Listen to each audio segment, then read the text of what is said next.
Hi, welcome to an episode of TheDoorTalks. Hello. One of our lovely Star Wars reviews. Yes, Let's do a quick rundown. Solo, Episode 1, 2, Episode 3, Rogue One. Rogue One, A New Hope, Empire, and now we're on Jedi. Return of the Jedi, Exactly. the last of the original trilogy. As with all the remasters or whatever, now that we've watched the Blu-ray version, let's just fire through some of the George Lucas wonderful changes that are good and bad. I don't mind any of the additions. I'll say this: you were going on about Dougs. You were going on about the Dougs, and you were like, "Oh, why did they put them in?" But in my mind, when I was a kid and I had all the little Star Wars figures laid out, the Sebulba figure that I had was in Jabba's palace. Sebulba, you got fucking beaten by that little 5-year-old that time. Yeah. You're a bit out of it, but you're still one of the best racers. I'm going to keep betting on you, and I'm going to make you throw a race. And then he's just sort of there, just like wandering down the stairs. It makes like being a little sense in terms of but it just seems because it's like a quick shot where it's like, oh, quick pen shot. What can we put in there? Oh, fucking chuck a dog in there. Yeah, no, that is a bit annoying. Right. Okay. So there's Doug. I don't like the whole music. And when it's done all right for the time. Obviously, CGI's not great, but what I really noticed was the music starts because it's like the spit in his mouth. Yeah, everyone's got a lot of spit coming out of their mouths. They've really gone on the. They've watched obviously Alien come out before, and there's a lot of just where they're looking at the Rancor pit. Loads of like even the guy with the 3 eyes. Do you know the kind of guy with the 3 eyes? He's slobbering. There's loads of like yeah, the one like that. Well, it's got 3 eyes here, so he's got stuff coming out his mouth, and then you've got the guard guys, the pig guards, and loads of us looking down into the hole. There's shots almost through looking up at them, and there's like KY jelly drinks like Alien. Anyway, but when the new music track, Jedi Rocks, I fucking hate that track. But when it finishes, and then shit happens, and then it cuts back to the old music. Yeah. Oh, really? When there's like a scene, she dies in the Rancor pit, and then it does a bit where Lando looks and he pulls his thing now for some reason. For who? I don't know. Yeah, I know. But then it puts that other music. Is that just after he bangs his head, by the way? I think it might be. He bangs his head. He's coming through like a large way. Yeah, and he just goes. But when you hear the old music, you go, oh yeah, because it completely changes the vibe. I don't know. It's such a different vibe. When I was a kid, I didn't even know about that old music. What's it called, Ian? What's the original? I love it. You know it. Lap to Neck. Yeah, I fucking love that. Yeah, Lap to Neck's good. But yeah, Jedi Rocks, when I was a kid, I was like singing along with the big furry guy, and I was like liking it when I was like a bambino when I first watched it. Jedi was my favourite one when I was a kid.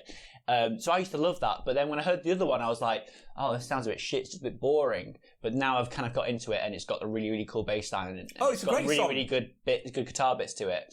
I prefer, but I don't mind this one. I do think this is an alright song. If they put this one in like Maz Kanata's, what's his face, and we hadn't heard it before, I'd have been like, oh, okay. The worst one though is Hayden Christensen. That's the one that really fucks me off. That's the only thing that really pisses me off. It doesn't make any sort of sense. No.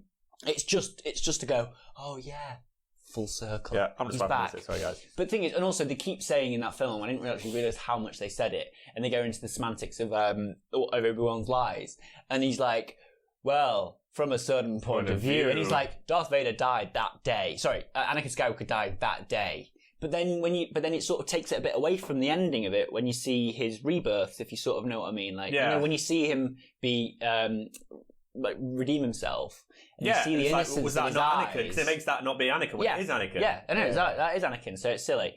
It's weird that Yoda just dies. Like, I always felt like Yoda died because Luke came back. I mean, like, he's cooking... Like, I thought you'd been holding on until Luke came back. Yeah, but he's cooking on a stove. And it's just like, oh, right, I'll just die instead. I don't really fancy these weird sausages that I've probably made. We didn't speak about it in the Empire. I don't think we did.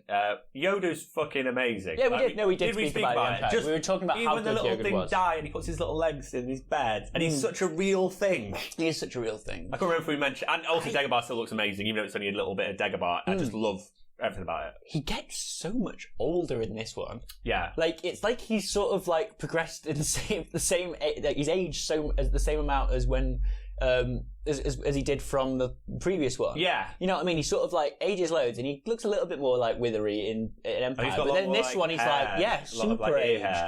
I think you could argue that he's not used his Force age and obviously trained Luke and he started using Luke and he's gone back into the Force a bit. Maybe you could argue that. Basically with this movie, I very much enjoy it, but I think the best real part of it mostly is the whole Jabba area, the world building of Jabba, the 100%. Aliens.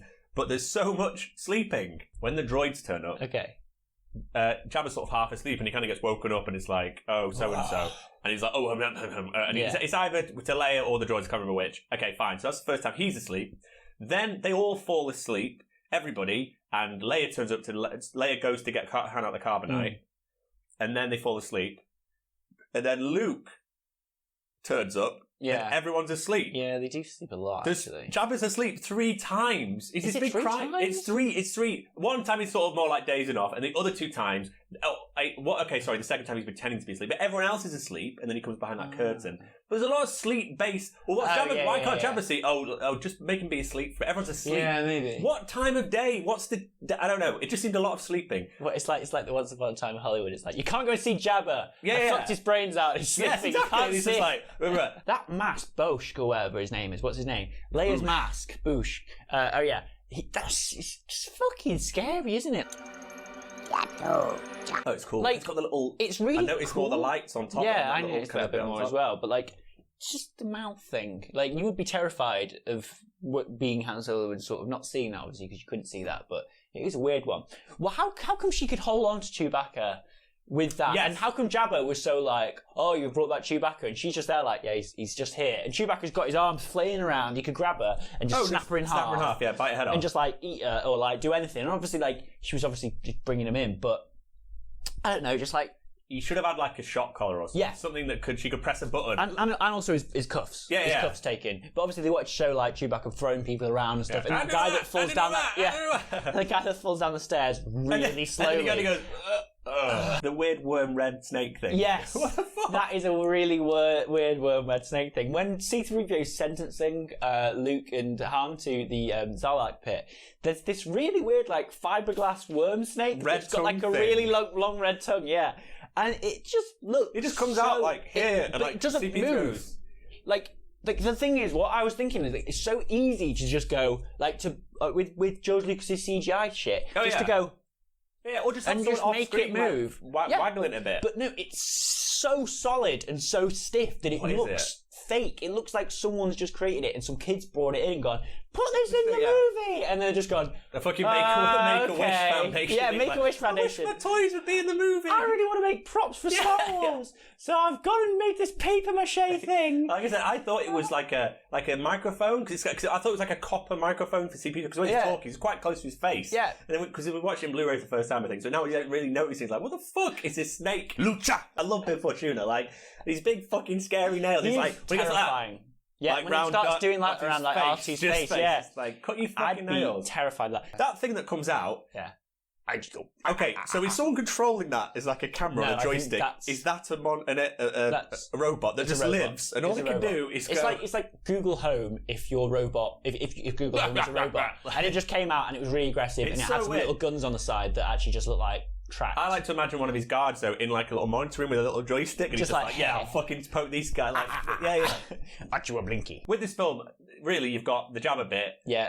And then you're right into the mission. Then you've got the Endor battle. Literally, you go to Jabba, then you go to Dagobah, and then you're right in the mission. Yeah, and there's a bit of a dicking about with the Ewoks. Now, let's be honest, if you were Luke and you're getting trapped by the Ewoks, just make all the hearts explode. Luke and you're getting trapped by the Ewoks. Oh, yeah. Just make all the hearts explode, guys. Yeah, or just one of them, or just the main guy. The main guy, lift him up in the air, just crack his neck around, keep spinning his neck, and then you're fine. Yeah. It's too dark for Star Wars. Yeah, now, obviously. But that whole bit with the Ewoks, Right, well, we won't bang on about the Ewoks, but that was the bit where I'm like, we could have lost this bit. I thought, because the big thing at the end is it's meant to be almost like a Vietnam War where there's these people with hardly any like weapons beating a much bigger Imperial force. Yeah. Fine.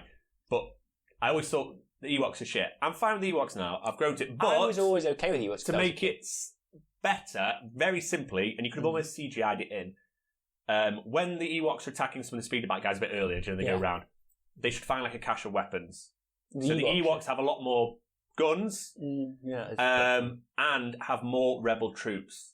Yeah. Because it just seems, if you had a few Ewoks, because I totally get, you could be killed by loads of, because basically loads of toddlers running around. Yeah. So if you had loads of toddlers piling on you and hitting you with rocks in the head, you'd die, I get it, but you need a few with just like machine guns or thermal detonators, and it would just make it seem a bit more realistic instead of just loads of teddy bears just going blah, like and beating everyone. But it'd be and a few more rebel guys just because the rebels just seem to be random. There's a bit where there's loads of random rebels. It feels like there's only like there's obviously a shuttle's worth of rebels, but then there seems to be loads of rebels round the corner when Han Solo does that thing and taps him on the shoulder and runs round. But there's also a dead one before he does that. Like, just like lying on the ground. Like. So there's a fucking bunch of rebels. Why? Do you know after watching Rogue One? Yeah. Why didn't they just do that fucking bombing of the like? Do you know how they went and bombed that Imperial base in Rogue One to get the clearance away so they could get Cassian Andor away, or Cassian called the clearance, called the strike or whatever. Why don't you just do that on the shield generator? Yeah. And then the whole job would be so much easier. The Millennium Falcon could literally just sped into fucking Endor, destroyed that thing. Oh yeah, because the actual. You know, I don't know how big the shield is on the planet. They're saying that they need it to be a surprise, but then after, because it's not like they destroy it with the thermal detonators. It's just a big dish. I'm sure the Falcon could have fucking destroyed that. They need an access code to land on the moon though. So surely they don't. They need that because they're not because they're going in as shuttle operators in an Imperial shuttle. They don't need it if they're just going in and doing a flyby and destroying it because the base the moon doesn't have a shield generator around it. It's just the thingy that's being projected from there. They could just fly in, destroy that. They don't have to go in and go into the actual place and plant thermal detonators. They could have literally just done a Y-wing fucking bombing strike. Or just have some of their main, then they go and fly into the thingy. Like, just all fire at the same point. Y-wing, anything. Like. Did you notice that Admiral Piet is still in it? He's the only guy in 2 films. Is Admiral Piet the one that... So he's from 2. Okay. Who we quite like. Oh, yes. Not from 2, sorry, the Empire. Yes, and he's there like, we only need to stop them escape. Yeah, and then he gets killed by the A-Wing flying through the window. Fucking love.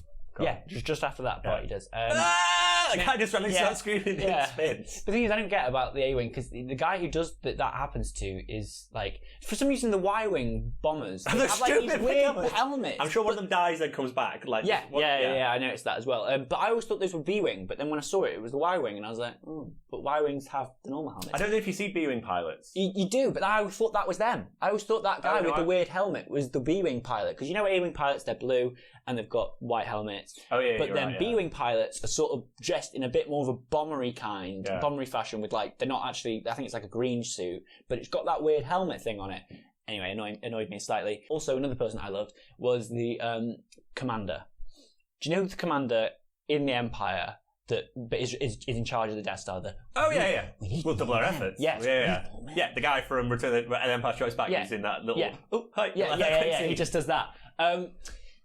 That guy is one of my favourite Empire like officers because you can see he's panicking. Oh God, yeah. The fuck out of it. He's got the whole fucking Empire on his shoulders. Yeah, on his shoulders. But also, you can tell he's just a nice guy, and he's just pretty down to earth. He's like, he does that thing with Darth Vader. He's like, the Emperor wants the fucking impossible, and he sort of like levels with him a bit. And then later on, he must have had like this point where he's thinking, right, I'm creating this thing for like. Because it is sort of like, I feel like all the people who work there think they're doing the right thing. But Darth Vader never goes, I'm using the dark side. Whereas, they literally, he's standing right next to the Emperor, and him and Darth Vader and the Emperor are talking about turning Luke over to the dark side. Yeah. And you can just see his face is just like, what the fuck have I got into? What have I got into here? Like, I'm building this giant fucking Death Star. Yeah. I'm building this giant Death Star for people who are literally confessing to using the dark side of the Force. I thought Anakin was good, and I thought he was murdered by the Jedi, and they betrayed him.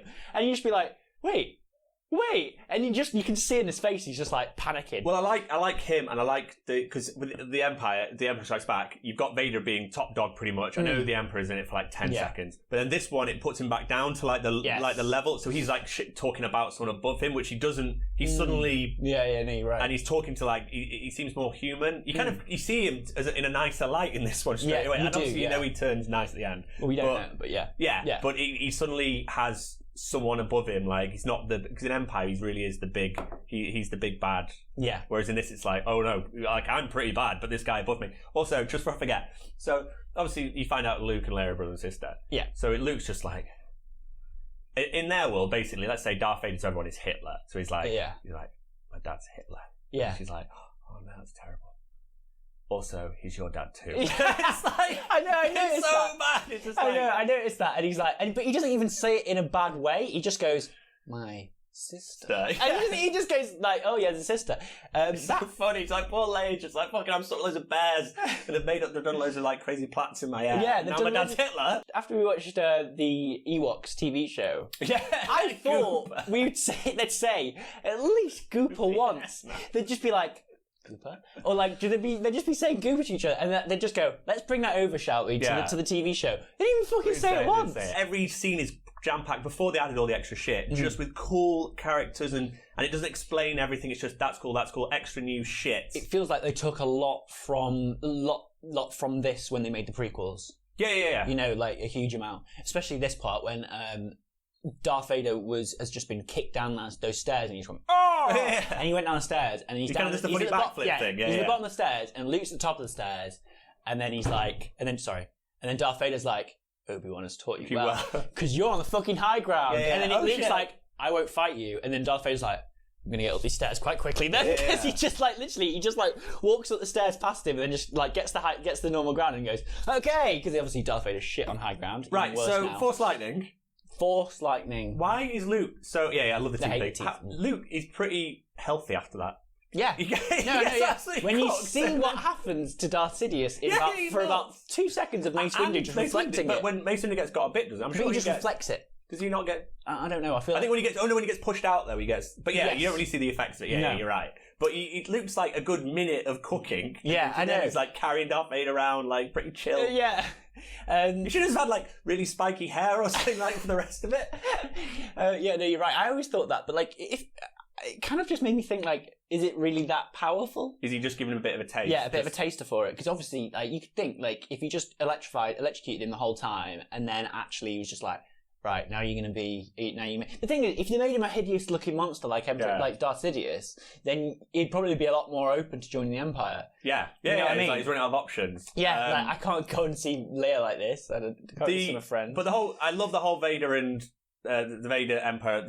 To me, that's the battle of the film. That's like the end battle. The end, like, I love the space battle in Endor, but I think the actual blowing for the Death Star is like a minor. We've mentioned before, but it's just like just flying there and shooting the thing. I think they knew that it was actually quite an easy one. Yeah, we'll just fly through that big hole. Yeah, the Ewok battle I don't mind so much. It's more like I love all in this movie. It's got so many cool visual and like world building things, but a lot of the actual plot doesn't like grip me. There's only a few bits I'm like, so like the Jabba's palace sail barge bit. I love it. It's a great little scene. I like that bit. And Luke and just Vader's beautiful things where it's like, I'm a Jedi like my father, like then he throws away. Those little scenes are like, that's fucking perfect. Yeah. But then a lot of stuff around it just I think you're right. It's not gripping. No, I think you're completely right. And also it's why did they go and so they went to Jabba's palace. Yeah. Why did they go to Jabba's palace? To get Han Solo. Yeah. Why do they need Han Solo? He did jack shit. Yeah, we didn't need him. Yeah. Which is friend. But literally, he did nothing. There was no point. There was points when I was like, only Leia could have done that. Only Luke could have done that. Thank God we had them. Only 3PO could have done that. Yeah. They've only got their own skill set. R2-D2 could have done that. Han Solo only fucked things up. Yeah. He was caught in the start because he stepped on a fucking twig. Yeah. And then he fucked up jacket, again. His duster jacket. Yeah. It's fucking cool, the camo duster. And he fucked up again somehow. And he didn't do anything right. The only thing you could sort of blag is go, well, we need someone to smuggle these rebels onto the moon. Because he kind of smuggles them in on the ship. That's the only... Even that, that's his skill Cassian set. Andor could have done that. Yeah. All he did was just get on the thing. And he applied... That's his kind of skill set. I'll lead the mission. Yeah. But he's just surrounding people with... He's just basically just delegating everything. And anything he does is complete and utter horseshit. Yeah. He does nothing good in that film. I noticed this at the start and I was like, he's not really done anything in this one. Like, I'm thinking back to it, like, I can't really think of anything. And the whole time I had this little note written just saying, like, is Han going to do anything? And then I was watching the whole time, I was like, no, literally nothing. The only thing he does is he wears that little mask and he's got his helmet on and he's pretending to be... I thought it was a radio to his face. No, it is a radio, sorry, it is a radio. Yeah. He's holding the radio, it's like, we destroyed all the rebels, come back. He loves his phone. We need to come and send them out. That's another TV screen. What? He's on the TV screen. We was mentioning that Star Wars have made TV screens. That's one of the few TV screens. But he's like, we need more reinforcements to go and chase them into the wall. That's his shtick though. Like when he's blowing up radios. I know. That is his shtick. Yeah. But he gets But then 5 seconds later, they're all like running out, and then he's just there hiding behind the door, and he's taken his helmet off. He's got out of his thing. He's run down there, and he's got completely changed just so he could go. What's weird is the rebels are always going to go destroy that Death Star. That's their plan for the whole before Jabba's palace. They know that's their end game. the safest place for Han Solo is just in carbonite. Yeah. He's perfectly healthy. Yeah. I was thinking it would be really funny if they just they just swapped those back and forth. Yeah. And then you're just like, okay, well now we've got to go fight. How's the rebellion doing? Oh, we sorted it. Yeah, we sorted it. Yeah.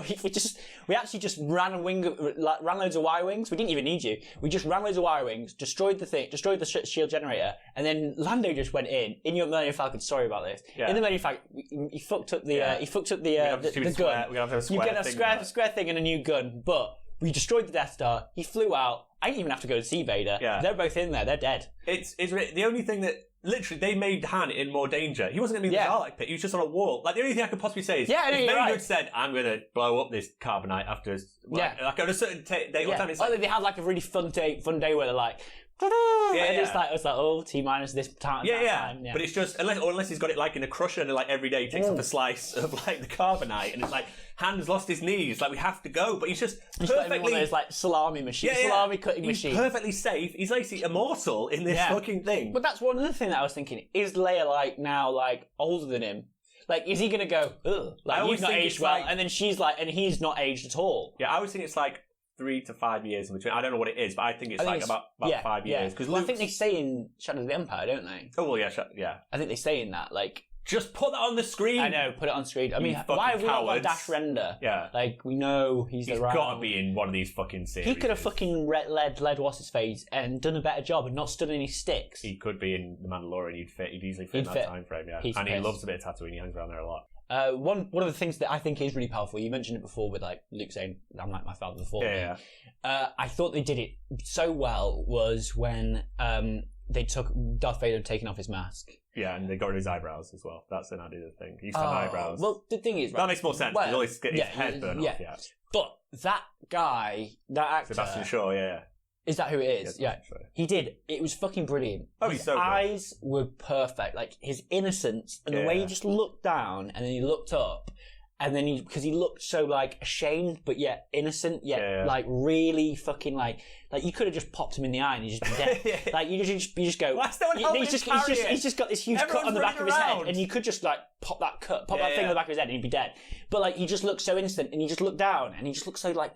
Just like a really feeble old man, like if you were looking at your dad and he was just on his deathbed. And he was a robot. He was half robot. And it's just like the way he looked. And then when he was like, you already have. Yeah. And I was like, fucking Christ. The whole film is beautiful little moments like that. But I just think, well, look, let's get down to brass tacks. I think the film is like that. To me, it's iconic scenes, Jabba, loads, all the characters. Because there's no shit characters. Everything's great. But I just think how it's sort of knitted together.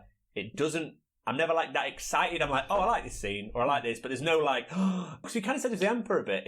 That's a bit of a random film, but that just grips me more, even though there's less sort of bombastic fights. As apart from the Battle of Battle of Hoth. Yeah. There's not much else in it, but that scene to scene, that grips me. You're scared though, aren't you, throughout the whole thing with that, and you know that it's all kind of hopeless. Going wrong. Yeah. I don't really have a problem with any of it. It's just the Ewoks are like sort of take it out of you, and I feel like there's a bit too much Ewoks sort of messing around. Yeah. Like I'd like to see a lot more like like it'd be great to see actual rebels fight. Yeah, just real rebels. Yeah. This was my favourite one as a kid, and I know that it appeals to a lot more kids than because of the Ewoks and stuff. I didn't mind the Ewoks. I didn't mind anything about it. I love Jabba's palace because that's the part of Star Wars that I really, really love, and I fell in love with is the whole behind the scenes sort of shit, and not the Empire. Just shit like the dungeons with all the monsters in it, and the Rancor being a fucking puppet. It's such a good puppet. Yeah, in my head I was like, I'm sure this was stop motion. You're like, no, it's a fucking puppet, but it looks insane. It's so fucking good. The Rancor guy crying as well is another thing that's amazing.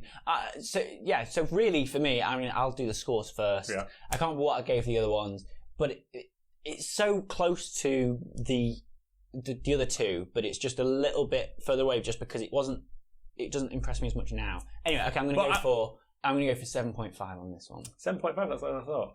I'm probably going to do about, I think it's probably 7.9, I'm going to say. Okay, cool. That's fair. So that's 7.7.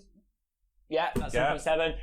Hope you enjoyed this review, and also go and check out our Ewoks versus Droids TV Jesus show. Christ. Because I think it will help with understanding Jedi. Bye-bye. Bye-bye. Have a nice one.